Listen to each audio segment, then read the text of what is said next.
منکر دکھائے، کیسے ہمیں روکے، ہمارا جلسہ کوئی روکے، ہمارا اجتماع کوئی روکے، آواز لگوائی لا الہ۔ یہ کثرت سے کام نہیں بنتا، اللہ کا پڑا۔ جن کا یقین تھا کہ ہم طاقت اور قوت والے ہیں، انہیں آواز لگوائی لا الہ، سارے الہوں کی نفی کروائی۔ حکومت سے نہیں ہوتا، مال سے نہیں ہوتا، فوج سے نہیں ہوتا، پولیس سے نہیں ہوتا، تمہارے علم اور سمجھ سے نہیں ہوتا، تمہارے عقل اور استعداد سے نہیں ہوتا، تمہاری طاقت اور قوت سے نہیں ہوتا، تمہاری کثرت سے نہیں ہوتا، تمہاری صنعت سے نہیں ہوتا، تمہاری تجارت سے نہیں ہوتا، تمہاری زراعت سے نہیں ہوتا، تمہارے حرفت سے نہیں ہوتا، تمہاری ڈاکٹری سے نہیں ہوتا، تمہارے طب سے نہیں ہوتا، تمہاری انجینئرنگ سے نہیں ہوتا، تمہارے ڈیموں سے نہیں ہوتا، تمہاری سڑکوں سے نہیں ہوتا، تمہارے ہتھیاروں سے نہیں ہوتا، پھر کس سے ہوتا ہے؟ الا اللہ، اللہ سے۔ اس لیے سب سے پہلے سارے الہوں کو دل سے نکالا۔ یہ جتنی شکلوں سے ہونا سمجھ رہے تھے، ان سب کو گویا کہ الہ مان رہے تھے کہ یہ کام بنا دیں گے، یہ کام بنا دیں گے، یہ کام بنا دیں گے۔ فرمایا کہ نہیں، ان میں سے کسی سے نہیں ہوتا، صرف اکیلے اللہ سے ہوتا ہے۔ لا الہ الا اللہ۔ حضرت خواجہ معصوم رحمۃ اللہ علیہ، حضرت مجدد انصاری رحمۃ اللہ علیہ کے صاحبزادے خواجہ محمد معصوم رحمۃ اللہ علیہ فرماتے ہیں، جس دل میں اللہ کا غیر آ گیا وہ دل نجس اور ناپاک ہے۔ اپنے ایک مکتوب میں لکھتے ہیں کہ جس دل میں اللہ کا غیر آ گیا وہ دل نجس ناپاک ہو گیا۔ اللہ پاک، طاہر، طیب اور دل ناپاک، یہ دل مسکن ربانی ہے۔ اس دل میں مومن کا دل یہاں نور الہی اترا کرتی ہے۔ اگر دل ہی نجس ہے، ناپاک ہے، تو اس میں پاک اللہ کیسے آئیں گے؟ ناپاک دل میں پاک اللہ کیسے آئے؟ اس لیے سارے انبیاء علیہ السلام کی محنت پہ سب سے پہلے دلوں کی صفائی تھی۔ دلوں سے غلط یقین کو کھرچ کر صاف کر دینا، اس کو پاک کر لینا، اس کو صاف کر لینا، تاکہ اس میں الا اللہ کی صدا نکلے، اللہ سے ہونے کا یقین آئے۔ وہ اللہ جو وحدہ ہے، لا شریک لہ ولا مثل لہ ولا ند لہ ولا والد لہ ولا ولد لہ ولا صاحبۃ لہ، وہ اکیلے اللہ جو یکتا ہے، احد الصمد ہے، بے نیاز ہے، سب بن جیتے ہیں، کوئی اس بن نہیں جیتا، یکتا ہے، کوئی اس جیسا نہیں، کوئی اس کا ساتھی نہیں، کوئی اس کا مثل نہیں، کوئی باپ نہیں، کوئی بیٹا نہیں، کوئی بیوی نہیں۔ وہ اللہ، اس اللہ کو ساتھ لینے کے لیے انبیاء علیہ الصلوات و تسلیمات زندگی پیش کرتے ہیں کہ وہ قادر المقتدر ہیں، خوب قدرت رکھنے والے، الحافظ الحفیظ، خوب حفاظت کرنے والے، هو السمیع هو البصیر، خوب دیکھنے والے، خوب سننے والے، علیم الخبیر، ہر چیز کا علم ہے، ہر چیز ذرے ذرے کی انہیں خبر ہے۔ وہ الاکبر، وہ سب سے بڑے ہیں، اکبر الاکبر، سارے بڑوں کے بڑے وہ اللہ ہے۔ واللہ الذی لا الہ الا ہو، لہ مقالید السماوات والارض، لہ مقالید السماوات والارض، زمین اور آسمان کے خزانے کی کنجیاں، ساری چابیاں، سارے خزانے کی، سارے مفتاح، ساری چابیاں اس کے قبضہ قدرت میں۔ حضرت عثمان ابن عفان رضی اللہ تعالیٰ عنہ نے حضور صلی اللہ علیہ وسلم سے عرض کیا، یا رسول اللہ، یہ لہو مقالید السماوات والارض، یہ کیا چیز ہے؟ مقالید السماوات والارض، یہ کیا چیز ہے؟ حضور صلی اللہ علیہ وسلم نے فرمایا، عثمان، تم سے پہلے کسی نے مجھ سے یہ سوال نہیں، یعنی گویا سب سے پہلے اس بارے میں پوچھنے والے حضرت عثمان۔ حضرت علی رضی اللہ تعالیٰ عنہ نے بھی یہ سوال کیا، یا رسول اللہ مقالید السماوات والارض کیا چیز ہے؟ حضور صلی اللہ علیہ وسلم نے فرمایا علی تو نے عظیم المقالید یعنی بڑی عظیم کنجیوں کے بارے میں سوال کیا، یہ نہیں کہا کہ تجھ سے پہلے کسی نے نہیں کیا، کیونکہ حضرت عثمان سے سب سے پہلے پوچھا، اور حضور نے فرمایا وہ چند کلمات ہیں، اگر 10 دفعہ صبح کہہ لو 10 دفعہ شام کو کہہ لو تو اللہ پاک کی طرف سے تمہیں 6 انعامات دیے جائیں گے، 6 خصلتیں، 6 چیزیں، 6 بخششیں، نوازشیں تمہیں عطا کی جائیں گی اللہ کی طرف سے، 6 طرح کی نوازشات تمہیں عطا کی جائیں گی اگر صبح 10 دفعہ کہہ لو اور شام کو 10 دفعہ کہہ لو۔ اور وہ کلمات کیا ہے؟ وہ کلمات ایسے ہیں کہ جتنا یہ مجمع بیٹھا ہے سارے ان کلمات کو جانتا تو ہے لیکن اس پر عمل نہیں کرتا، جانتے ہیں۔ حضور نے فرمایا کہ ان کلمات کو صبح 10 دفعہ کہنے والا اور شام کو 10 دفعہ کہنے میں 1 سے 2 منٹ بمشکل لگتا ہے، 10 دفعہ کہنے میں 24 گھنٹے میں سے 2-3 منٹ صبح 2-3 منٹ شام کو صرف کرنا، فرمایا اس کی برکت سے شیطان اور اس کی ساری فوجیں، ابلیس اور ابلیس کی پورے لشکر، ابلیس اور اس کے سارے لشکر جو ساری دنیا میں فساد مچا پھر رہے ہیں، اللہ جل جلالہ اس ابلیس اور اس کے شیطانی لشکروں کے تصرف سے، تسلط سے، پکڑ سے اور اس کی گرفت سے تمہیں محفوظ کر لے، اس کی حفاظت ہو گئی۔ صبح پڑھ لیا شام تک حفاظت ہو گئی، شام کو پڑھ لیا صبح تک حفاظت ہو گئی۔ اب ابلیس اپنے پورے گروہوں کے ساتھ اس پر تسلط نہیں کر سکتا، اس پر قبضہ نہیں جما سکتا، اس پر اپنا داؤ نہیں کھیل سکتا، اس سے جھوٹی باتیں نہیں کہلوا سکتا، اس سے قتل و قتال کے بازار گرم نہیں کروا سکتا، اس سے ایک دوسرے کی ٹانگیں کھینچنے کے لیے اسکیمیں نہیں بنا سکتا، اس کو فسادیوں کے ساتھ مل کر فساد بچانے میں آگے بڑھنے سے روکنے والے اللہ کی ذات ہوگی، جو ان کلمات کی برکت سے اللہ اس کی حفاظت کریں گے کہ شیطان، ابلیس اور اس کے گروہ، اس کی پوری لشکر جو کروڑ کی تعداد میں ہے، وہ اس پر اپنا داؤ نہیں کرے، اس پر اپنا کوئی کھیل نہیں سکتے۔ اور حضور صلی اللہ علیہ وسلم نے فرمایا دوسرا انعام اسے یہ دیں گے کہ حور عین سے اس کی شادی کرا دیں۔ حور عین میں سے وہ بیویاں جس کے بارے میں حضور صلی اللہ علیہ وسلم نے فرمایا لَبِ اطَّلَعَتْ مِعْصَمَهَا فِي لَيْلَةٍ مُظْلِمَةٍ لَأَضَاعَتِ الدُّنْيَا عَلَى مَنْ فِيهَا، اگر سخت اندھیری تاریک رات میں وہ عورت جنت کی اپنے کلائی کو، اپنے بازو کے کونے کو ظاہر کر دے، کلائی کے کونے کو، تو ساری دنیا اور جو کچھ اس میں ہے سب روشن ہو جائے۔ سخت اندھیری رات میں اس کے ہاتھ کا کونا ظاہر ہو جائے، کلائی کا کونا ظاہر ہو جائے تو اندھیریاں چھٹ جائیں، ساری زمین دنیا روشن ہو جائے اور جتنی چیزیں ہیں وہ سب بھی روشن ہو جائے۔ وہ حور عین، اس سے اللہ اس کا نکاح پڑھائے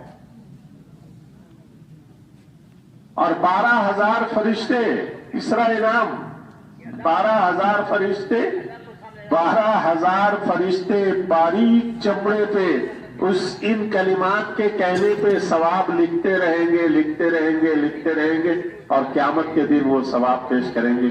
یہ ان کلمات کے ثواب جو ہے اللہ اس کے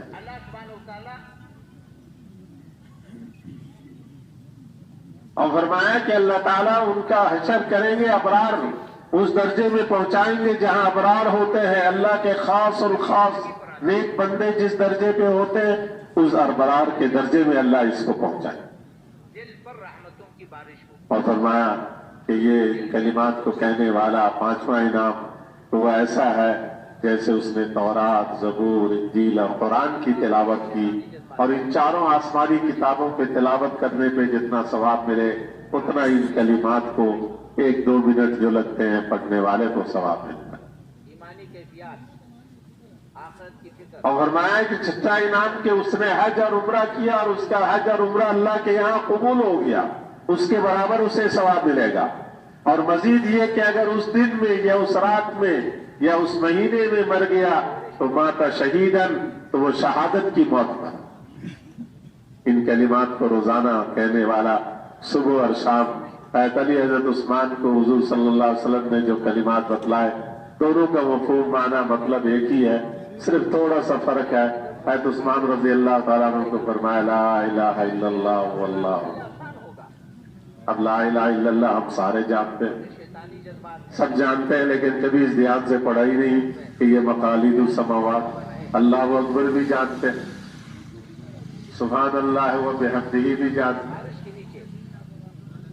کوئی ہے جو کہے کہ نہیں جانتا کہ میں سبحان اللہ نہیں جانتا؟ کتنی دفعہ دن میں سبحان اللہ کہتے و بحمدہ بھی جانتے ہیں، استغفر اللہ بھی جانتے، ولا حول ولا قوت الا باللہ العلی العظیم یہ بھی جانتے۔ هو الاول والآخر والظاہر والباطن، یہ تھوڑا سا ہے، لیکن یہ سنتے رہتے ہیں، اول آخر ظاہر باطن یہ سنتے تو رہتے ہیں، بولتے کم ہے لیکن سنتے تو رہتے ہیں۔ یحیی یمیت بیدہ الخیر وہو علی کل شیء قدیر، یہ سارے کلمات وہ ہے جو متفرق طور پر ہم جانتے ہیں، سنے ہوئے بھی ہیں، سنتے بھی رہتے ہیں، لیکن ان سب کو ملا کر پڑھنا، صبح 10 دفعہ پڑھ لے، شام کو 10 دفعہ پڑھ لے تو سارے شیطانی پھندوں سے بچا رہے۔ اللہ تعالیٰ اس پورے خطے کے لوگوں کو امن و امان میں داخل کر دے، جہاں کے مرد، عورت، بوڑھے، جوان، بچے سارے ان کلمات کو پڑھنے والے ہوں۔ لا الہ الا اللہ واللہ اکبر، سبحان اللہ و بحمدہ، استغفر اللہ، ولا حول ولا قوت الا باللہ العلی العظیم، هو الاول والآخر والظاہر والباطن، یحیی و یمیت بیدہ الخیر وہو علی کل شیء قدیر۔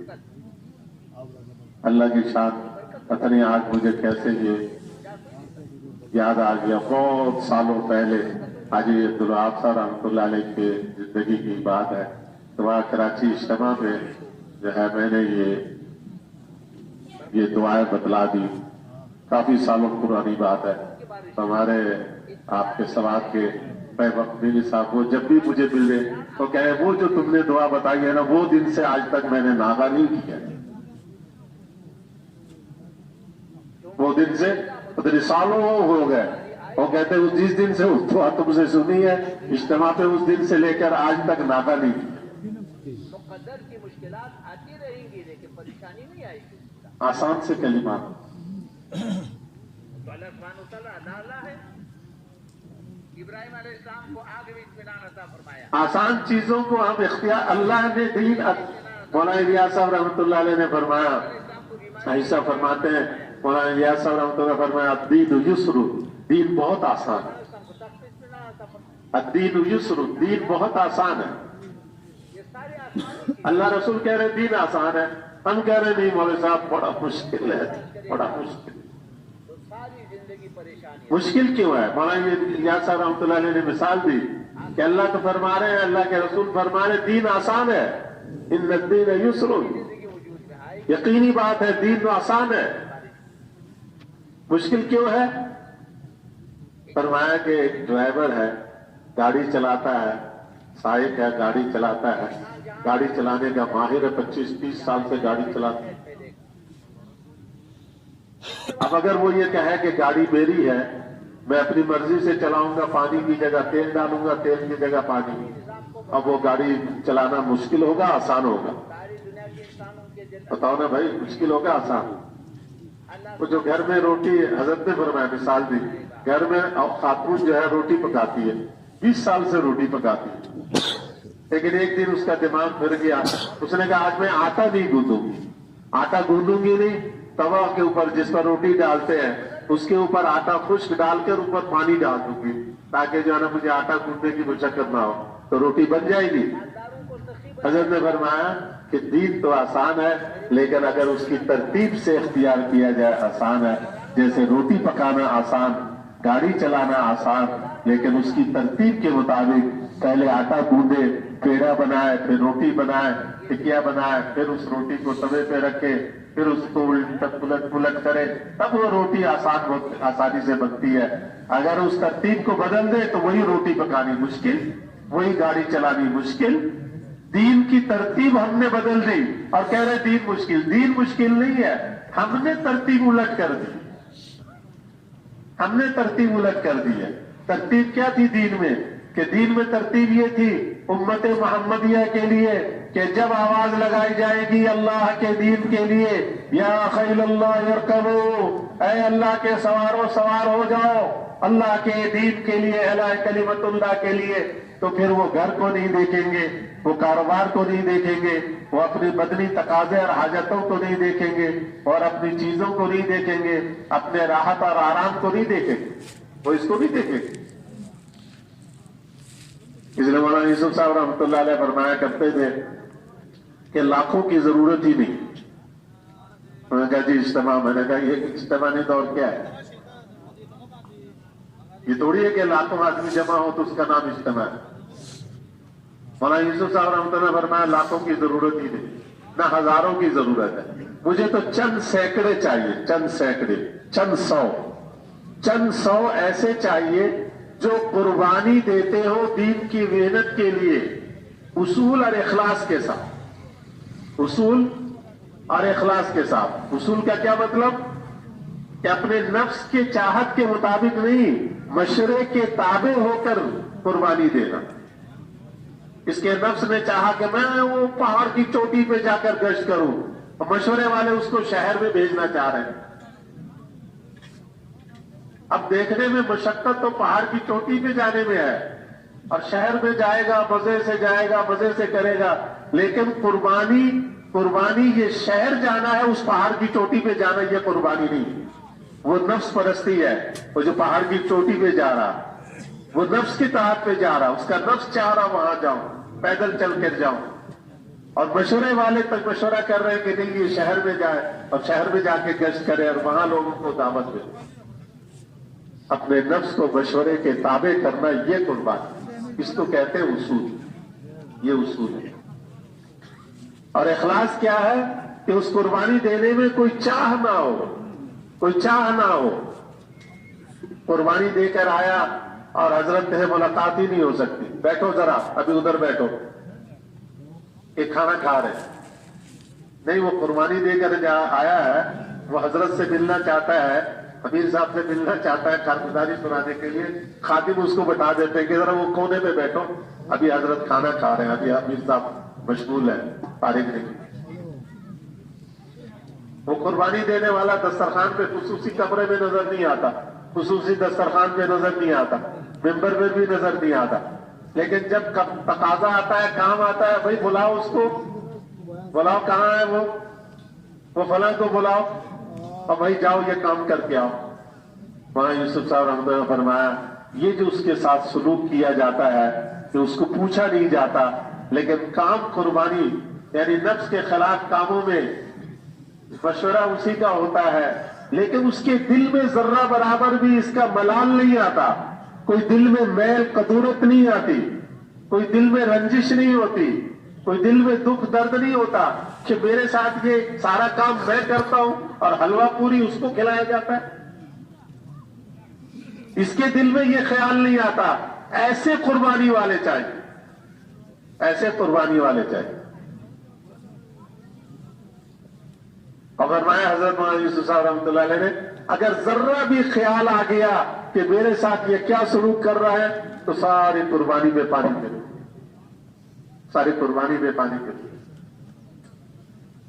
اور ایک موقع میں تو فرمایا کہ مجھے 313 بدر والوں کی طرح چاہیے بس. ایک جگہ میں فرمایا کہ نہیں چلو 100 چاہیے, 100 حنین کی طرح 100 چاہیے.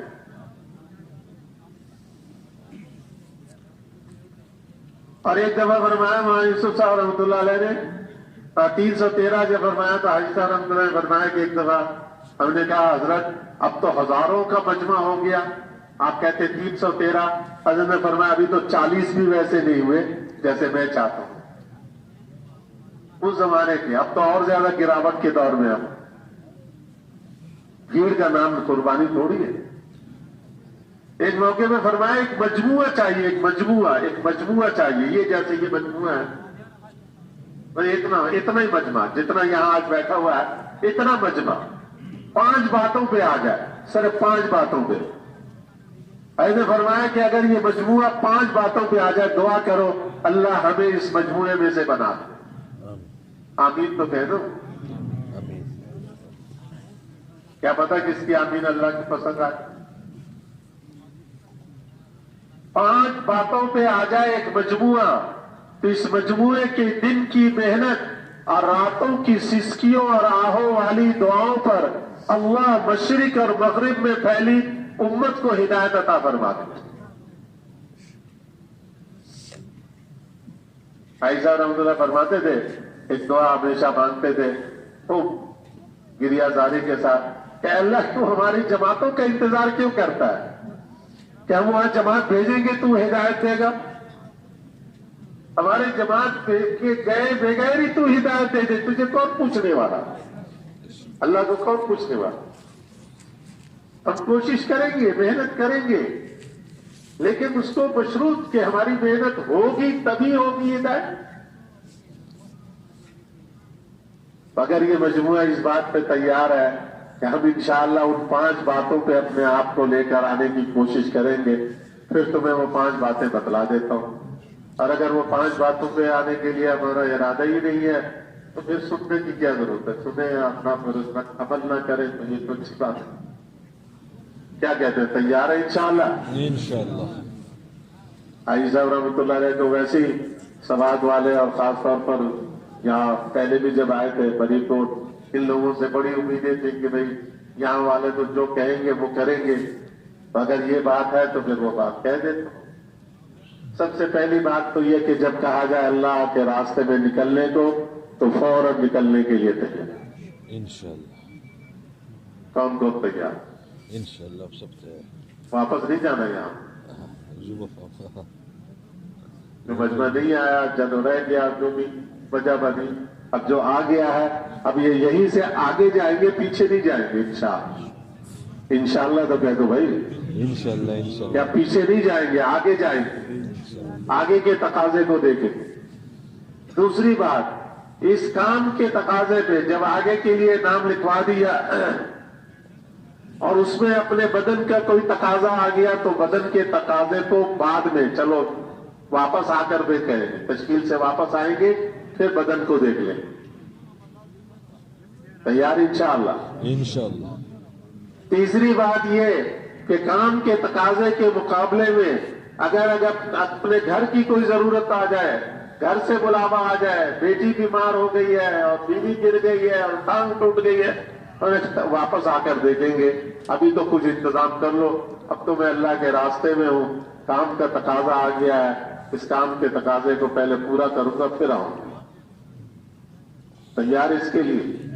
یہ بڑا مشکل کام. اور چوتھی چیز کہ کام کا تقاضا آیا، کام کے لیے آگے جانا ہے، گشت کا وقت ہے، تعلیم کا وقت ہے، اور اسی وقت بڑا سودے والا گاہک آ گیا، کاروبار کا تقاضا آ گیا، اپنے دنیاوی کام کاج کا تقاضا آ گیا، اس کو مؤخر کریں گے، دعوت کے کام کے تقاضے کو مقدم کریں گے. انشاءاللہ. تیار ہے؟ انشاءاللہ. انشاءاللہ. ڈیلی جی انشاءاللہ. اور آخری 5ویں بات یہ کہ جن لوگوں پر ہم محنت کر رہے ہیں، جن لوگوں کو اس کام کے لیے لگا رہے ہیں، ان سے ہمارے تعلقات مراسل قائم ہو جاتے ہیں، تو اپنے دنیاوی کوئی فائدہ ان سے نہیں اٹھانا. ان اجریہ الا علی اللہ. ہم جو کچھ بھی کر رہے ہیں، جن لوگوں کو اللہ کے دین کے پر لگا رہے ہیں، اللہ سے جوڑ رہے ہیں، اللہ سے ملا رہے ہیں، ان کو صرف اللہ کے لیے کر رہے ہیں. ہمیں اللہ کے علاوہ کسی سے کوئی بدلہ نہیں چاہیے. ہمیں تو شاباشی کلمات بھی نہیں سننے کی ضرورت کہ جی آپ کی محنت بہت اچھا، آپ کی محنت سے یہ ہوا، آپ کی محنت سے یہ ہوا. نہیں، اللہ نے کیا ہے، ہمیں کسی سے کوئی اور غرض نہیں. یہ نہیں کہ جی فلاں صاحب جو ہے وہ میرے ساتھ وقت لگایا تھا، اب ان کے پاس درخواست لے کے پہنچ گئے کہ جی میرے بیٹے کو نوکری دلا دو، یہ بیکار مل رہا ہے، میرے بھتیجے کو یہاں کام کروا دو، ہمارا یہ کام ہے، ہماری زمین کا یہ جھگڑا یہ نپٹا دو. نہیں، ایسے کوئی چیز ہم نہیں کریں گے. اللہ سے اپنا کا بدلہ چاہیں گے. ان دل لوگوں کو اس کام میں لگایا ہے، ان سے دنیاوی اور اپنے اغراض اور مقاصد کے لیے ان کو کبھی استعمال نہیں کرتے۔ یہ 5 باتوں پر اگر یہ مجموعہ آ جائے تو ان کے دن کی محنت، تھکا دینے والی محنت اور راتوں پہ رونے والی سسکیوں اور آہوں والی دعاؤں پر اللہ جل جلالہ مشرق اور مغرب میں پھیلی امت کو ہدایت عطا۔ تیار ہے اس کے لیے انشاءاللہ؟ انشاءاللہ۔ حضرت عثمان رضی اللہ تعالیٰ عنہ کو حضور صلی اللہ علیہ وسلم نے چند کلمات سکھلائے، حضرت علی کو بھی سکھلائے، وقالید السماوات والارض لا الہ الا اللہ واللہ اکبر سبحان اللہ وبحمدہ استغفر اللہ ولا حول ولا قوة الا باللہ العلی العظیم هو الاول والآخر والظاہر والباطن یحیی ویمیت بیدہ الخیر وہو علی کل شیء۔ 10 دفعہ پڑھے 2-3 منٹ لگتے ہیں، 10 دفعہ شام کو پڑھے 2-3 منٹ لگتے ہیں، سارے دنیاوی جھمیلوں سے اللہ نے اسے محفوظ کر دیا، ساری پریشانیوں سے، شیطانی اسکیموں سے اللہ نے اسے بچا لیا۔ میرے محترم بھائی اور بزرگوں، اللہ سے تعلق بنانا یہی اس محنت کا مقصد ہے، ہمیں اللہ سے تعلق بنانا ہے، لیکن اللہ سے تعلق بننے کے لیے ضروری ہے دربار محمدی سے گزرا جائے، حضرت محمد صلی اللہ علیہ وسلم کے رنگ میں اپنے آپ کو رنگ لے۔ دربار محمدی سے گزرے بغیر اللہ تک نہیں پہنچ سکتا۔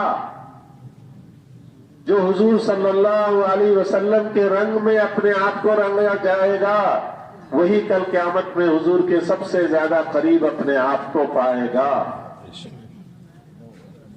سرکار کے رنگ میں جو سب سے زیادہ رنگے گئے وہ صدیق اکبر کہلائے، اور جو اس کے بعد ہوئے وہ فاروق اعظم کہلائے۔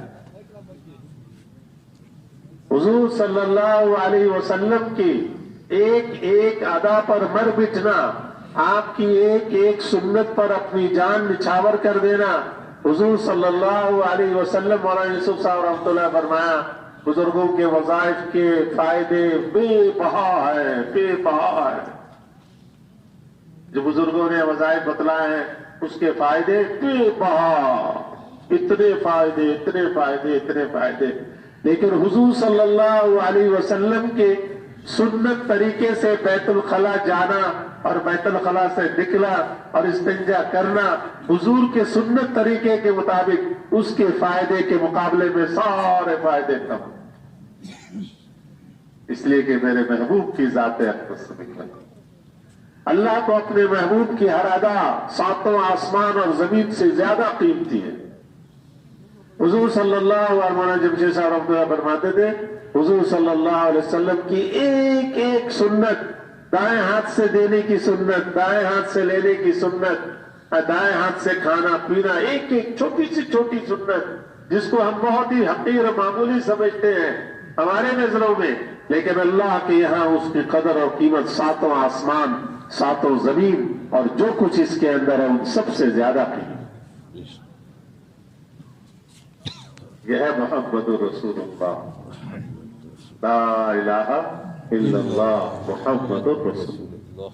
حضور صلی اللہ علیہ وسلم سے اللہ نے یہ آواز لگوائی، یا ایھا الناس قولوا لا الہ الا اللہ تفلحوا، اے دنیا جہاں کے انسانوں، اے بادشاہوں، وزیروں، اے سیاسیوں، غیر سیاسیوں، اے تاجروں، اے زمینداروں، اے ملازم پیشہ، اے جوانوں اور بوڑھوں، اے عورتوں اور مردوں، اے پشتو والوں اور اردو والوں اور پنجابی والوں اور انگریزی والوں، عربی والوں اور عجمی والوں، اے دنیا جہاں کے انسانوں، پہاڑوں پہ رہنے والوں اور سمندروں میں بسیرا بسانے والوں، اے جوانوں اور بچوں اور بچیوں، اللہ کو الہ تسلیم کر لو تم کامیاب ہو جاؤ۔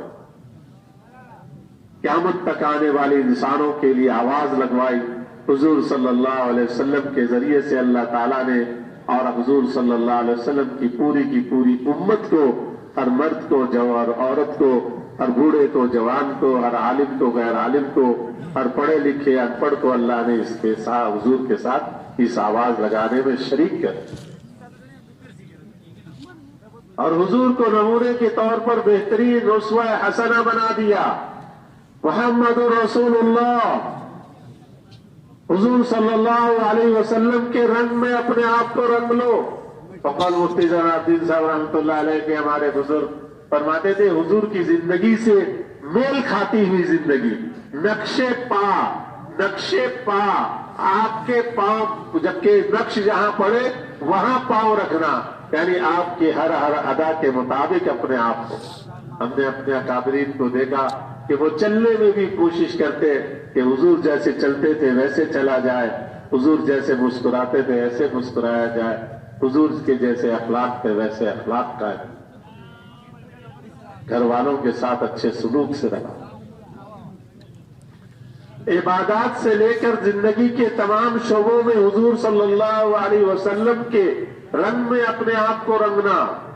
عبادات میں سب سے افضل نماز ہے. نماز جب حضور کی طرح بنے گی تو پھر باقی ساری چیزیں بھی حضور کی طرح بنتی چلیں گی. ایک خادم مولانا الیاس صاحب رحمۃ اللہ علیہ کا چائے لے کر آ رہا تھا تو چائے کی پیالی چھلک گئی تو حضرت نے یہ نہیں فرمایا کہ تو کیا کر رہا ہے، نے فرمایا ابھی تک تیری نماز درست نہ ہوئی. کہ نماز میں اگر آزار جوارے پرسکون رہنے کی عادی نہیں تو پھر باہر بھی پرسکون نہیں رہے گا. نماز میں حرکات سکنات کر رہا تو باہر بھی حرکات سکنات کرے گا. اسے مولانا یوسف صاحب رحمۃ اللہ علیہ فرماتے تھے کہ نماز کو نماز بناؤ، دنیا جہاں کے سارے کاموں کے وسائل، سارے کاموں کا حل نماز میں. بلکہ مولانا یوسف صاحب تو فرماتے تھے کہ جب ملکوں کی جماعتیں بنانے لگے اور ویزے نہ دے، فرمایا کہ 2-4 جماعتیں اسمبلی کے ایمبیسی کے سامنے کھڑے ہو کر جب وہ ویزا نہ دیں تو 2 رکعت نماز پڑھ کر 2-4-10 سفیروں کو مروا دو اللہ سے. ایسی نماز پڑھو کہ 2 رکعت صلاۃ الحاجت پڑھو اور ادھر اندر سفیر مر جائے. پھر دیکھو تمہیں بلا کر ویزے خود دیں گے کہ ویزا لے لو ورنہ یہ تو 2 رکعت نماز پڑھیں گے اور ہمارا سفیر مر جائے. ایسی نماز. کسی نے کہا حضرت مولانا یوسف صاحب رحمۃ اللہ علیہ سے کہ جی لوگ کہتے ہیں کہ تبلیغ والے خالی نماز کلمہ نماز کی بات کرتے ہیں، خالی کلمہ نماز سے کیا ہوتا ہے، خالی کلمہ نماز سے کیا ہوتا ہے. مولانا یوسف صاحب رحمۃ اللہ علیہ چلال میں آ گئے. فرمایا ہاں احمق بیوقوف، کہتا ہے خالی کلمہ نماز سے کیا ہوتا ہے. موسیٰ علیہ السلام کے کلمہ نماز سے فرعون کی 400 سالہ حکومت کو اللہ نے غرق کر دیا. تو حضرت محمد صلی اللہ علیہ وسلم کی کلمہ نماز سے کچھ نہیں ہوتا. کہتا ہے خالی کلمہ نماز سے کیا ہوتا.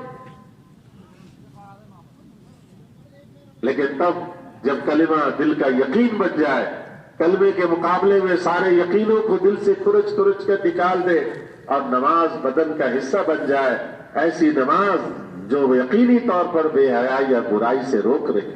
ان الصلاۃ تنہی عن الفحشاء والمنکر. قرآن میں اللہ نے فرمایا یقینی بات ہے، پکی بات ہے، یہ نماز ہی روکتی ہے بے حیائی سے اور برائی سے. یہ نہیں فرمایا فوج روکے گی، حکومت روکے گی، وزارت داخلہ روکے گی، پولیس روکے گی، کمشنر روکے گا. کوئی نہیں برائی سے روک سکتا، کوئی تھانہ نہیں برائی کو ختم کر سکتا، کوئی علاقے کے چودھری اور نمبردار اور قوانین وہ برائیوں کو نہیں مٹا سکتے، نماز مٹا سکتے. ان الصلاۃ یقینی پکی بات ہے، پکی تحقیقی بات کہ نماز بے حیائی اور برائی سے معاشرے کو خوبصورت بنا دیتی. نماز لیکن تب جب نماز بنے، تب جب نماز بنے تب جا کر یہ ہو. مولانا یوسف صاحب رحمۃ اللہ نے فرمایا کیا کہتے چاہتے ہو کہ نماز کو نماز بنانا تو نماز میں جب کھڑے ہوا کرو تو دھیان جمایا کرو، دھیان جما کر نماز پڑھو. اس لیے نماز سے کچھ پہلے آ کر نماز کے فضائل کا استحضار کرو.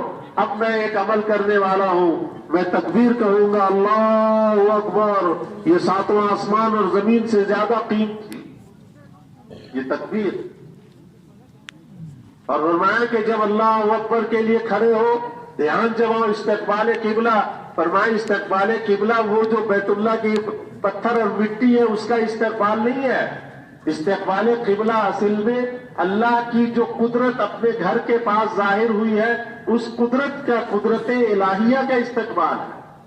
فرمایا سب سے پہلے اللہ نے اپنی قدرت سے پانی میں ایک بلبلہ بنایا، اپنی قدرت سے بنایا، پھر اس بلبلے کو پھاڑ کر اللہ نے زمین بنا دی، اپنی قدرت سے بنائی، پھر اس زمین کے بالکل جہاں بلبلہ بنایا تھا وہاں پہ اللہ نے اپنا گھر بیت اللہ بنوایا، اپنی قدرت سے بنایا، اور پھر اس بیت اللہ کے پاس کوئی سامان نہیں کھانے پینے کا، وادی غیر ذی زرع، کوئی اسباب حیات نہیں، زندہ رہنے کی زندگی گزارنے کا کوئی سامان نہیں، اور وہاں پہ اللہ نے اپنی قدرت سے اسماعیل علیہ السلام اور ان کی اماں ہاجرہ علیہ السلام کو پال کر دکھایا، اپنی قدرت سے پالا۔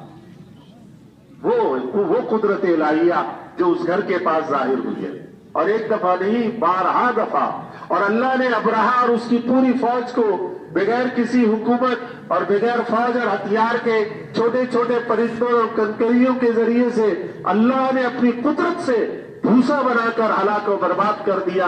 ہاتھی والوں کو، ابرہہ اور اس کے سارے ہاتھیوں اور سارے لشکر کو اللہ نے اپنی قدرت سے، وہ قدرت نماز بنانے کے لیے قدرت الہیہ کا دھیان ہو کہ میں اللہ کی قدرت کی طرف منہ کیے کھڑا ہوں، جو قدرت اس گھر کے پاس ظاہر ہوئی۔ اور پھر اللہ نے ایک بچہ پیدا کیا جو یتیم، بڑا ہوا تو مسکین فقیر، یتیم مسکین فقیر کی اسکیم کو اللہ نے پوری دنیا میں چلا کر دکھا دیا اور اپنی قدرت سے دکھایا۔ اللہ کی قدرت، یہ ہے اللہ کی قدرت۔ حضرت محمد صلی اللہ علیہ وسلم کا دین ساری دنیا میں پھیلا کر دکھا،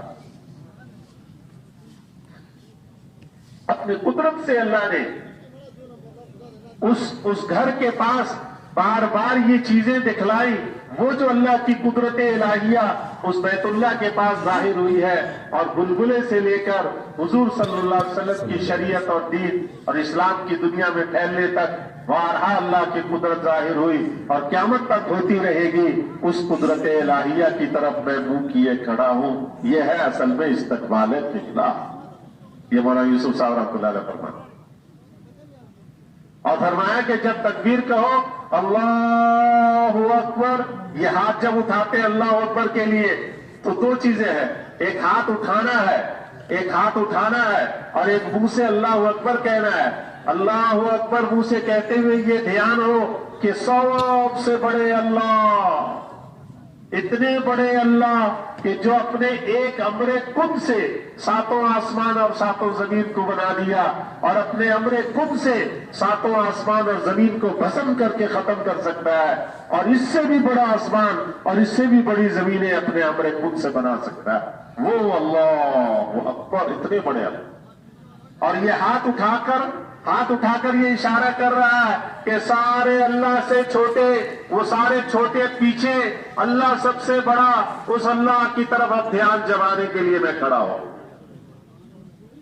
ہمارا مولانا جمشید صاحب رحمۃ اللہ علیہ کو ہم نے دیکھا، میرا بستر ان کے ساتھ ہی رہتا تھا ہر وقت طالب علمی میں، تو وہ جب نماز پڑھتے تھے سنت آ کر اپنے کمرے میں اپنی جگہ پہ، یہ تہجد میں جب کھڑے ہوتے تو تکبیر تحریمہ کے لیے جب ہاتھ اٹھاتے اور باندھتے تو یوں کہتے اللہ۔ میں نے ان سے کہا، میں نے کہا جی آپ اتنے زور سے یہ کیا کہتے؟ فرمایا کہ سارے اللہ کے غیر کو میں پیچھے دھکیل دیتا، چل چل پیچھے چل، اللہ اللہ سب پیچھے، اب بس اللہ ہی اللہ اللہ۔ ایسی نماز، ایسی نماز۔ پھر اس تکبیر کے بعد پھر دنیا کا کچھ نہیں پتا ہوتا تھا، ڈھول بجے، بھیڑ کاٹے، سانپ آ جائے، کچھ بھی ہو جائے۔ یہ نہیں کہ صرف صحابہ میں ہی ایسی نمازیں تھیں، اللہ نے ہمیں ہمارے بزرگوں میں دی ہیں ایسی نمازیں۔ رائٹ میں زلزلہ آیا، زور کی نماز ہو رہی، بڑا زور کا زلزلہ، ایسا جھٹکا، ساری چھت جیسے بس ابھی چھت ساری نیچے گر گئی۔ اور جیسے ہماری عادت ہے بیرون میں تو آپ لوگ سب جاتے ہی ہیں کہ جب نماز کوئی خراب ہوتی ہے تو نماز ایک آدھ کی خراب ہوتی ہے، شور مچا کر ہم 100 200 ہزاروں کی خراب کرتے ہیں۔ خراب ہو گئی بھائی چپ رہو۔ مولانا ظاہر شاہ صاحب رحمۃ اللہ علیہ نے مجھے فرمایا تھا، ہمارے رائٹ کے سب سے پہلے استاد، انہوں نے خود مجھ سے فرمایا تھا، بزرگا ان کا تکیہ کلام تھا. بزرگ امام کو نہیں چھوڑنا. اگر نماز میں کوئی خرابی ہو گئی تو ادھر ادھر کے شور کو مت دیکھو, بس امام کے پیچھے پیچھے چلتا رہا, چلتا رہا, چلتا رہا, چلتا رہا, چلتا رہا. جب امام سلام پھیر لے پھر تحقیق کر میری نماز ہوئی ہے نہیں. جب تک امام ابھی تک نہیں نکلا نماز سے, امام کو چھوڑ کر شور مچا کر باہر نہیں جانا, جماعت کو نہیں چھوڑنا. ہمارے تبلیغی ایک دم سے شور مچاتے ہیں. وہ زلزلہ آیا تو شور مچا کر سب بھاگ گئے, صرف شروع کی ایک صفحے یا دو صفحے رہے. حاجی صاحب کے ساتھ میں کھڑا تھا. جب نماز ہو گئی تو حاجی صاحب نے مجھ سے, ہماری بھی نماز ایسی تھی, حاجی صاحب نے مجھ سے پوچھا, میری چاند کہ شور کس چیز کا ہو رہا, شور سا ہو رہا تھا کچھ, شور سا ہو رہا تھا کچھ. میں نے کہا جی زلزلہ آیا تھا. کہتے اچھا. میں نے کہا جی ہاں زلزلہ آیا تھا. اب سجدے میں جب سر رکھتے تھے تو سر یوں ہی تھا. دو ہی بزرگ تھے, اور بھی ہوں گے اللہ والے تم نام. دو کو ہم نے دیکھا, ایک حاجی صاحب نے یہ کہا, حضرت اللہ صاحب نے, کہ شور کی طرح کی آواز دی. دوسرا مولانا نذر رحمان صاحب جو امام کے پیچھے تھے, مولانا نے پوچھا یہ کیا آواز سی لگ رہی, شور بھی نہیں ہو رہا, کہ یہ کیا آواز سی تھی, آواز سی کیا ہو رہی ہے. کسی نے کہا کہ جی زلزلہ آیا ہے. انہوں نے کہا اچھا زلزلہ آیا. حاجی صاحب نے مجھے کہا کہ جاؤ مجمع کو جا. تو میں گیا ممبر پہ, میں نے جا کے کہا کہ عجیب بات ہے, موت تو ایک حقیقت ہے نا, موت تو حقیقت. اب ہم نماز کی حالت میں, اللہ سب سے پہلی بات ہم اللہ کے راستے میں, اللہ کے راستے میں ہے. پھر دوسری بات اللہ کے گھر میں, اللہ کے راستے میں ہے, اللہ کے گھر میں ہے. تیسری بات کہ نماز کی حالت میں ہے. اور چوتھی بات سجدے کی حالت. سب سے زیادہ جو جھٹکا لگ رہا تھا وہ سجدے میں محسوس ہو رہا تھا. میں نے کہا چوتھی بات جو سجدے, اتنے فضائل اللہ کے راستے میں, اللہ کے گھر میں, اللہ کی نماز میں اور سجدے میں, اور اللہ پاک سے ملاقات کا وقت آیا تو دوڑ کر بھاگ لیے باہر. میں نے کہا سارا پتہ چل گیا کتنے تبلیغی ہمارا, کتنا مجمع ہمارا بنا ہے. مولانا محمد احمد صاحب پور والے رحمۃ اللہ علیہ فرماتے تھے ہمارے مجمع, وہ لوگ کہتے ہیں اتنا مجمع ہو گیا بس یوں انقلاب لے آؤ. میں نے کہا ہمیں اپنی فوج کی طاقت کا پتہ ہے. وہ پتہ چل گیا کہ نماز میں اللہ سے ملاقات کا, نماز سجدے کی حالت میں, سجدے کی حالت, نماز سجدے کی حالت, اللہ کا گھر, مسجد, اللہ کا راستہ, اور یہ دوڑ کر بھاگ, شور مچا کر نماز ہی توڑ کر بھاگ گئے, نماز توڑ کر بھاگ. اس سے زیادہ خوش نصیبی کیا ہو سکتی. وہاں یوسف صاحب رحمۃ اللہ فرماتے تھے تکبیر تحریمہ کے وقت میں یہ دھیان جمانا کہ اللہ, یہ ہاتھ اٹھانے کا مطلب ہے ہاتھ سے اشارہ کر رہا, سب پیچھے, سب کو پیچھے کر دیا, اب سب پیچھے ہیں, بس اب اللہ ہی اللہ ہے, اللہ ہی اللہ. اور فرمایا جب قرات کرو قرات, تو قرات کرتے ہوئے یہ دھیان جماؤ کہ اس اللہ کو سنا رہا ہوں جو شہرک سے زیادہ قریب ہے, اقرب من حبل الورید. ایک حافظ بچہ ہو نا, اور اس کے پیچھے اس کے استاد کھڑے ہو جائے سامنے, تو دیکھو اس کی ٹانگیں کیسے ہلتی. استاد تو جب اللہ کو سنا رہا ہوگا تو پھر ایسے سورہ فاتحہ پڑھے گا جیسے ہم لوگ پڑھتے ہیں, جیسے ہم لوگ سورت پڑھتے ہیں, ایک رکعت 1 منٹ میں 4 رکعت تک. شہر میں لکھا ہے کوے کے ٹھونکے مارنے کی طرح ٹھونکے مارنے. جب یہ دھیان ہو کہ اللہ سن رہے ہیں تو پھر ایسے پڑھے گا. جب استاد کا دھیان ہو تو کیسے پڑھتا ہے, اللہ اللہ, عرش عظیم کے مالک, عرش عظیم کے رب وہ سن رہے ہیں. اس دھیان سے پڑھنا چاہیے, اس اطمینان سے پڑھنا چاہیے تسبیحات کو, قرات کو. اور فرمایا کہ رکوع قیام سجدہ کرتے ہوئے یہ دھیان جماؤ کہ یہ سب اللہ کا امر ہے, رکوع کرنا, قیام کرنا, سجدہ کرنا, میں اللہ کے امر کو پورا کر رہا ہوں, اللہ خوش ہو کر مجھے پالے گا. اور فرمایا جب پہلے سجدے میں جاؤ پہلے سجدے میں جاؤ تو یہ دھیان جماؤ کہ تو اصل میں مٹی تھا، مٹی، تو اصل میں مٹی ہے۔ سجدے سے اٹھتے ہوئے یہ دھیان جماؤ کہ اس مٹی سے تو انسان بنا ہے۔ سجدے میں جاتے ہوئے دھیان کہ اصل میں تیری حقیقت کیا ہے، مٹی۔ سجدے سے پہلے سجدے سے اٹھتے ہوئے دھیان کی اس مٹی سے یہ شکل انسانی بن گئی۔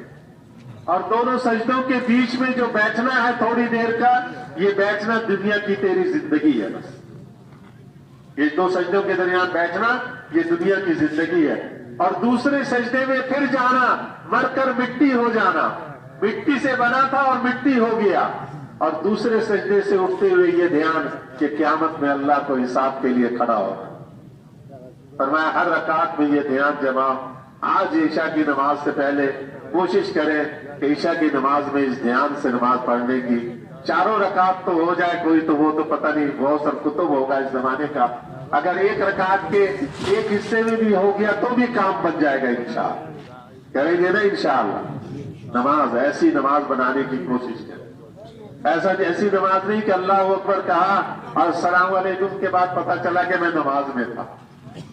اچھا امام صاحب نے نماز ختم کرا دی، وہ بھی نماز کو فرض تو ساقط ہو جائے گا، لیکن جو نماز پر انعامات ہیں وہ انعامات نہیں ملیں گے۔ بے حساب و کتاب جنت کا داخلہ، اور بے حساب و کتاب دنیا کی روزی کی تنگی کا ختم ہونا، اور شیطان کے تصرف سے بچنا، بے حیائی برائی سے حفاظت، اس نماز کے لیے تو نماز کو نماز بنانا پڑے گا۔ ان سارے انعامات کے لیے نماز کو نماز بنانا، اور نماز تب پڑھے گی جب نماز کے فضائل بھی ہمیں معلوم ہو اور نماز کے مسائل بھی معلوم ہو۔ نماز کے فضائل بھی معلوم ہو، نماز کے مسائل بھی معلوم ہو۔ نماز کے فضائل تو فضائل کی جو تعلیم ہوتے اس کے حلقے میں معلوم ہو جائیں گے، اور مسائل علماء سے پوچھ کر جماعتوں میں جائیں تو وہاں عالموں کو تلاش کریں، اپنا وضو دکھلائیں، اپنی نماز دکھلائیں، اور پھر صرف نماز پر منحصر نہیں ہے، زندگی کے تمام شعبوں کے فضائل اور مسائل، فضائل کے حلقوں سے اور مسائل علماء سے۔ اگر علماء سے نہیں جڑیں گے تو ہماری عبادت بھی مشرکین مکہ کی طرح تالی اور سیٹی بن کے رہ جائے، تالی اور سیٹی بن کے۔ اس لیے علماء سے جڑ کر چلنا، اپنے دنیاوی کام کاج یوسف صاحب رحمۃ اللہ نے فرمایا کہ علماء سے رابطے کیے بغیر، پوچھے بغیر اگر دنیاوی کاروبار زندگی میں لگو گے تو تمہیں پتہ نہیں کیا کیا حرام کے لقمے اپنے اور اپنے اولادوں کے پیٹ میں ڈال رہے ہو۔ اس لیے ہر ملازمت، ہر کھیتی باڑی، ہر کاروبار سے پہلے علماء سے جا کر ساری معلومات کرنا۔ کہیں میں ایسا تو نہیں کہ باہر کی کسی کمپنی کا کام کاج کرنے والا بنوں اور اسلام کے مٹانے کا اندر خانے ذریعہ بن رہا ہوں، اور حرام کا ایک لقمہ ہزاروں سالوں کی عبادت کو ضائع کر دے۔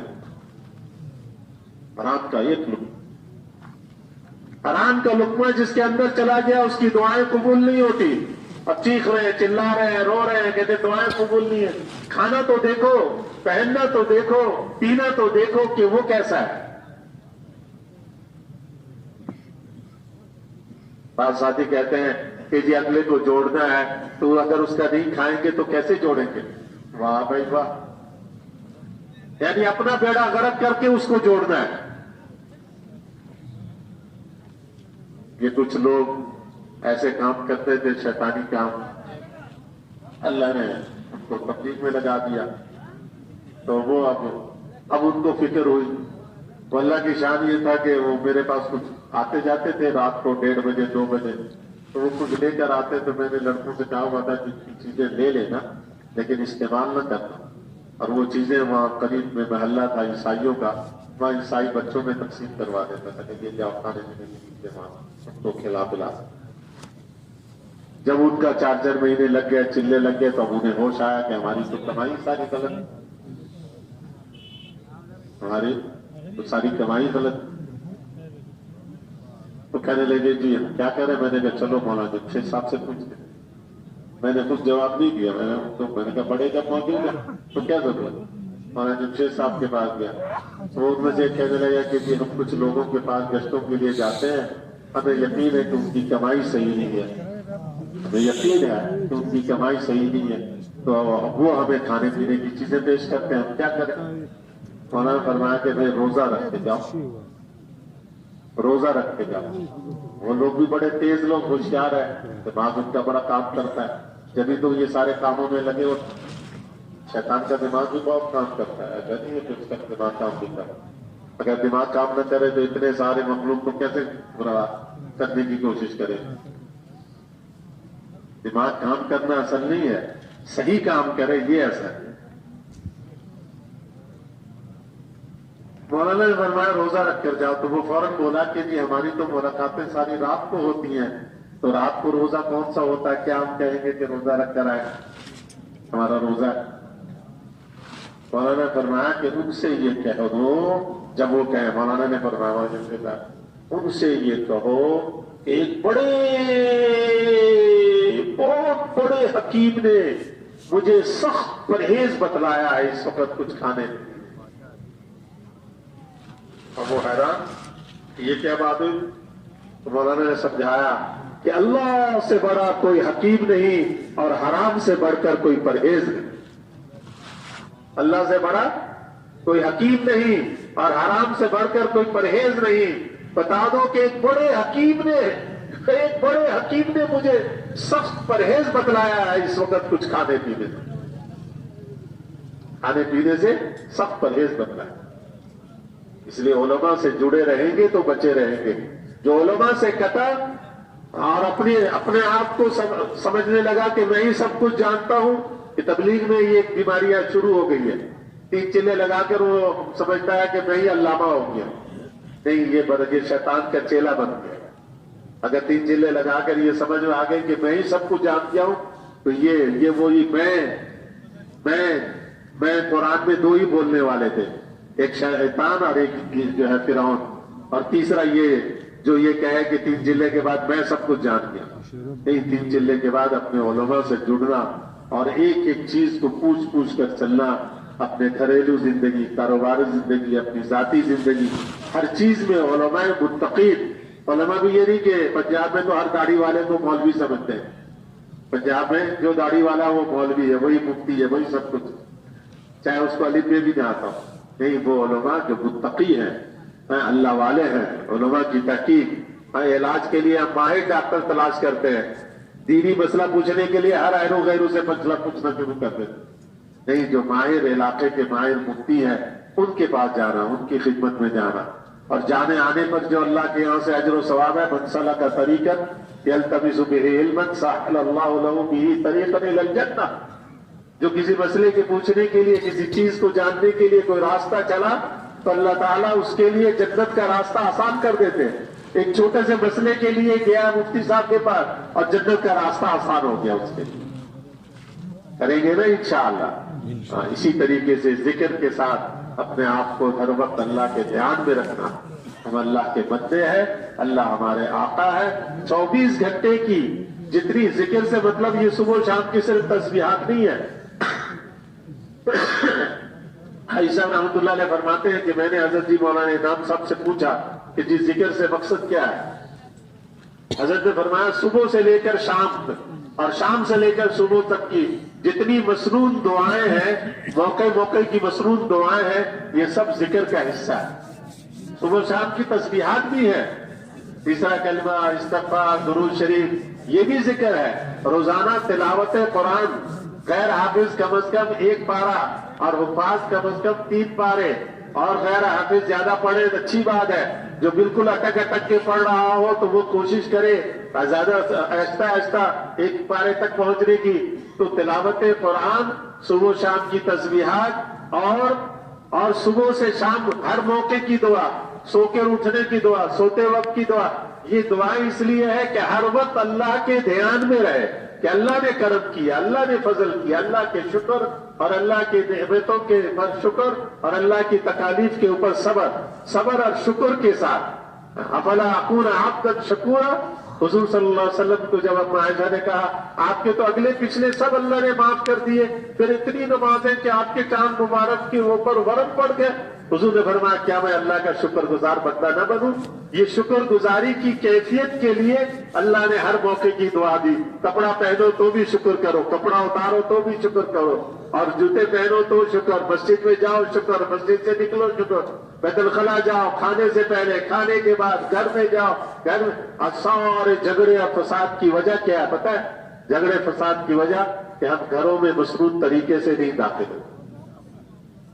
ایک بڑے ہمارے طبی ساتھی, بڑے بچے بھی آنے بچیاں بھی آنے, بڑا جو ہے ملکوں کے سفر, مردوں میں بھی عورتوں میں بھی میرے پاس آئے. حاجی صاحب حیات ہے تو آنے لگے کہ مولوی صاحب بہت پریشانی ہے, گھر میں بڑی پریشانی ہے.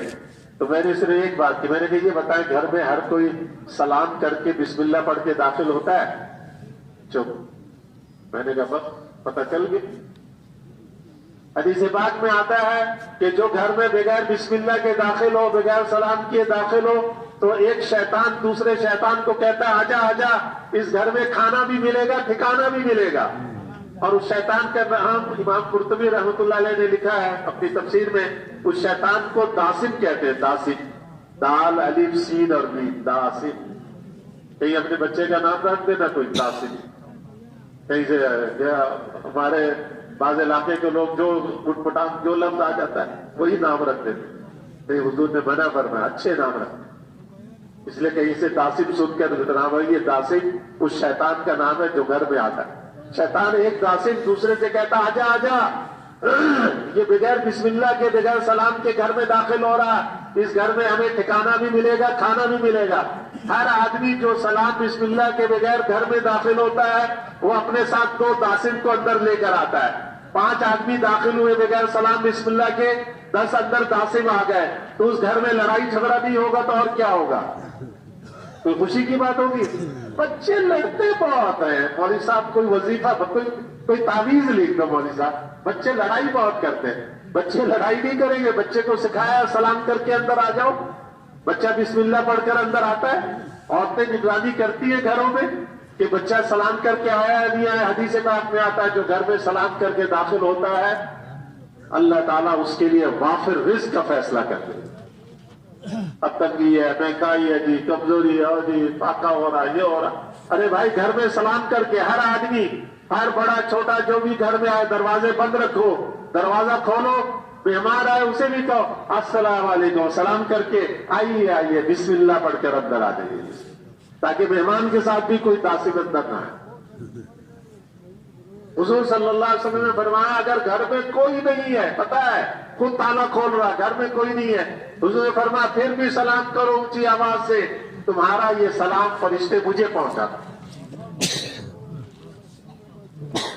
اور حدیث پاک میں آتا ہے, حاجی صاحب رحمۃ اللہ علیہ اکثر بتایا کرتے تھے, حدیث پاک میں آتا ہے کہ جس کے اوپر قرضہ ہو لاکھوں اربوں خربوں کا قرضہ ہو, بہت آسان چھوٹا سا نسخہ, جب بھی گھر میں داخل ہو السلام علیکم ورحمۃ اللہ وبرکاتہ اونچی آواز سے سلام کرے. کوئی ایک چھوٹا سا درود شریف پڑھ لے صلی اللہ علیہ وسلم, یہ بھی درود ہے.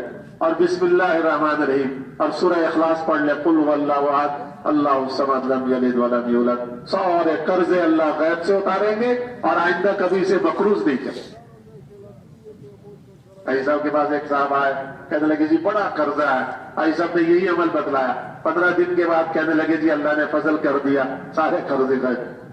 پتہ نہیں کیسے اتر گئے. 2 ہفتے کے اندر اپنے گھروں میں ان اعمال کو زندہ کریں. یہ سب ذکر کا حصہ ہے, یہ سارے ذکر کا حصہ ہے. صرف صبح و شام تسبیحات لے کر 100 دفعہ پڑھ لیا وہ بھی ہے, یہ نہیں ہے کہ وہ نہیں ہے, وہ بھی ہے. باقی یہ سب بھی ہے. گھر کے اندر داخل ہونا, گھر سے جائے بسم اللہ توکلت علی اللہ ولا حول ولا قوت الا باللہ العلی العظیم, سلام کر کے گھر سے جائے. یہ عمل کریں گے نا انشاءاللہ. عورتوں کو بتلائیں کہ گھروں میں نگرانی رکھیں. اگر میری بھی آواز نہ آئے مجھے بھی گھر سے نکال دو کہ جاؤ شیطان داسم کو لے کر اندر آئے, لڑائی کرواؤ گے, جاؤ سلام کر کے بسم اللہ پڑھ کے پھر اندر آؤ. بچے آئیں, مدرسے سے آئیں, اسکول سے آئیں, سلام کریں, بسم اللہ پڑھیں, ان کو عادت بنائیں سلام اور بسم اللہ کر کے پھر اندر آئیں. ایسا نہیں دروازہ کھیلتے کھیلتے باہر گئے, کھیلتے کھیلتے پھر اندر آئے. نہیں, دروازے سے کھیلتے کھیلتے بھی اندر آئے, کھیلتے کھیلتے بھی آئے. تو بھی یہ ہمارے صوفی صادق صاحب بزرگ تھے جیلم کے پرائیویٹ میں مقیم تھے، وہ سناتے تھے اپنا قصہ کہ ہم ملک شام میں گشت کر رہے تھے، دو چھوٹے چھوٹے بچے کھیل رہے ہیں، 6-7 سال کے 8 سال کے ہوں گے، ہمیں شکل سے نظر آئے کہ دونوں بھائی لگ رہے ہیں، تو ہم گزرتے ہوئے ہم نے سلام کیا، السلام علیکم۔ ان بچوں نے اپنا کھیل نہیں چھوڑا، یعنی ایسے دھیان کھیل میں ان کا پکا تھا کہ کھیل سے متوجہ نہیں ہوئے، ہماری طرف دیکھا بھی نہیں، ہمارے سلام کو سن لیا اور ہمارے سلام کا جواب انہوں نے دے دیا، وعلیکم السلام، سلام سن کر سلام کا جواب دے دیا، کھیل نہیں چھوڑا اپنا۔ صوفی صادق صاحب کہتے ہیں میں نے سوال کیا کہ تم دونوں میں سے بڑا کون ہے، ہمارے اس دوسرے سوال پر بھی کھیل نہیں چھوڑا، بچے 6-7 سال 8 سال کے کھیل میں مشغول ہے، کھیلتے کھیلتے ایک بولا ان میں سے کہ بڑے تو سب سے اللہ ہے، باقی یہ مجھ سے چھوٹا ہے۔ صوفی صاحب کہتے ہیں میرے دل پہ ایسی چوٹ لگی کہ واقعی عرب بچہ عربی ہے، تو اس نے اپنے ساتھ بڑا کا لفظ لگانا پسند نہیں کیا۔ ہمارا ایسا بڑا مجھ سے ہوتے تھے، کہتے جی بڑے انجینئر ہیں، یہ بڑے ڈاکٹر ہیں، یہ بڑے وزیر ہیں، یہ بڑے افسر ہیں، بڑے کارخانے والے ہیں، سارے بڑے ایسے بڑے اللہ۔ اس بچے نے کیا کہا کہ بڑے تو سب سے اللہ ہے، یہ مجھ سے چھوٹا ہے، یہ نہیں کہا کہ میں اس سے بڑا ہوں، یہ مجھ سے چھوٹا ہے۔ بڑے کا لفظ اپنے ساتھ لگانا اسے پسند نہیں، اور کھیل بھی نہیں چھوڑ۔ ایسے ہی بچوں کو ایسی عادت بنا دے کہ وہ کھیلتے کھیلتے گھر میں داخل ہو تو سلام کرے، بسم اللہ پڑھے، باہر جائے تو سلام کر کے جا رہے ہیں، کھیل رہے ہیں، کھیلتے کھیلتے باہر گئے سلام کیا، کھیلتے کھیلتے اندر آئے تو سلام۔ یہ مشق، یہ عادت ہمارے مولانا جمشید صاحب فرماتے تھے 7 سال کی عمر تک بچہ اور بچی گھر میں پہنچے تو گھر کی عورتیں دین کی موٹی موٹی بنیادی باتیں، غسل کے فرائض، وضو کے فرائض، نماز کے فرائض اور یہ چھوٹی چھوٹی دعائیں موقع موقع کی اور یہ سلام، یہ ساری چیزیں بغیر مکتب مدرسے کے، کاغذ قلم قاری استاد کے، گھر میں دادی نانی خالہ پھوپھی بہنیں، یہ ماں یہ بچوں بچیوں کو سکھا چکی۔ گھر کے اندر ساری چیزیں سنت کے مطابق ہو، کھانا پینا سنت کے مطابق، لباس سنت کے مطابق، بچپن سے بچوں کی چیزیں سنت کے مطابق ہو، سر کے بال سنت کے مطابق، اور سنت کی عظمت بٹھا کر کہ بچے یہ سنت ہے، ایک ایک سنت 7 آسمان اور زمین سے زیادہ قیمتی ہے، ہمارے نبی کی یہ سنت ہے، دائیں ہاتھ سے لینا سنت ہے، دائیں ہاتھ سے پینا سنت ہے۔ یہ حضور کے اخلاق ہے، حضور والے اخلاق کے ساتھ معاملہ کرنا، پڑوسیوں کے ساتھ، گھر والوں کے ساتھ۔ حضور نے فرمایا تم میں سے سب سے زیادہ میرے قریب ہوگا جس کے اخلاق سب سے اچھے ہوں گے، اور میں تم میں سب سے زیادہ اپنے گھر والوں کے ساتھ حسن سلوک کرنے والا، اچھے اخلاق کے ساتھ، گھر والوں کے ساتھ بھی سلوک ہو، باہر والوں کے ساتھ بھی سلوک ہو، پڑوسیوں کے ساتھ بھی سلوک، مسلمانوں کے ساتھ، غیروں کے ساتھ۔ مولانا یوسف صاحب رحمۃ اللہ نے فرمایا کہ اگر ظالم ہے باپ، اپنے ظالم باپ کا ساتھ نہیں دیں گے، مظلوم ہمارے دین مذہب کا نہیں ہے، کافر ہے، اس کافر مظلوم کے ساتھ کھڑے ہوں گے، اپنے ظالم باپ کے ساتھ بھی کھڑے ہوں گے، عصبیت کے نعرے سے اپنے آپ کو بچائیں گے، قومیت کے نعرے سے بچائیں گے، لسانیت کے نعرے سے بچائیں گے، علاقیت کے نعرے سے بچائیں گے۔ ہم امت محمدیہ ہیں، ہم حضور صلی اللہ علیہ وسلم کے امتی ہیں، قیامت تک آنے والے انسانوں کی ہدایت کی محنت کی ذمہ داری ہم پر ہے۔ ہم اللہ کے بندے ہیں، اللہ کے نبی حضرت محمد صلی اللہ علیہ وسلم کے امتی ہیں، یہ نسبت ہماری سب سے اعلیٰ آتا ہے، باقی ساری نسبتیں بیکار ہیں۔ یہ ہے وہ محنت جس محنت کے کرتے ہوئے ہمیں دنیا والوں سے کچھ نہیں چاہیے، دنیا والوں سے شاباشی نہیں چاہیے، دنیا والوں سے واہ واہ نہیں چاہیے، دنیا والوں سے کوئی ٹھیکری مال ملتا نہیں چاہیے، کوئی چاکری اور نوکری نہیں چاہیے، کوئی چھوکری نہیں چاہیے۔